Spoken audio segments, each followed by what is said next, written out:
Buti pa si General Torre for akos, pero ito for his loss. Sinabihan pong unggoy si General Torre. Nagsuntukan ba ngayon ni General Torre, ibig sabihin niya doon, may pinagmulan. Pinakahihintay nyo na pagkakataon mga kababayan sapagkat ngayon nyo lang malalaman na ang mga pala mga kapatid ay mga malalaking duwag mga kababayan.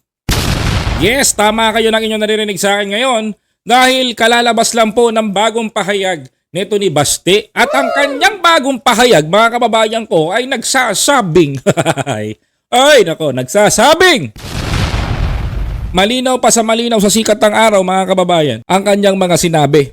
At kung ano ang kanyang sinabi mga kababayan ko, meron ding kondisyones. Buti pa si General Torre for akos, pero ito for his loss.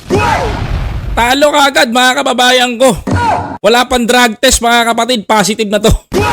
Pero bago ang lahat mga kababayan ko, panoorin muna natin yung video na to mga kababayan kung ano ang sinabi nitong duwag na mayor ng Davao.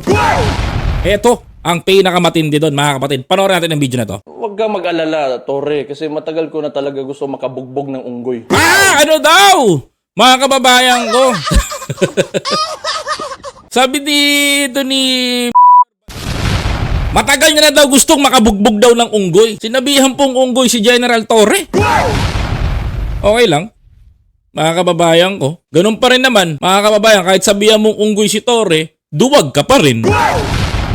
Ang lakas mo magsabi na hamunin mo, suntukan kayo. Ngayon binalikan ka ni General Torre. Ang sagot mo naman, ang tagal mo na gusto makabugbog ng unggoy.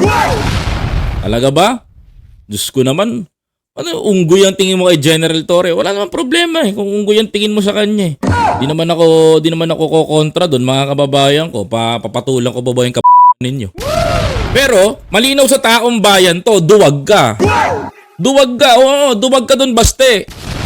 Malinaw na malinaw sa taong bayan na duwag ka sa ginagawa mo. Ayaw mo lumabang kay General Torre. Ngayon ang dami pong sinasabi. Yung mga dahilan niya, tingnan nyo mga kababayan. No? Kung gusto mo lang talaga ng suntukan, bakit kailangan mo pa ng charity? Syempre, maraming manonood, pay-per-view. Kahit kami, manonood kami. Gusto nga namin live bakbakan nyo ng live At least mga kababayan ko, at least, nagsuntukan ba ngayon ni General Torre, ibig sabihin niya doon, may pinagmulan. Na meron pagbabagsakan nung kanyang yung pagbabagsakan ng suntukan ninyong dalawa. Yung boxing ninyo mga kababayan ko, at least may babagsakan. Meron patutunguhan yung boxing ninyo.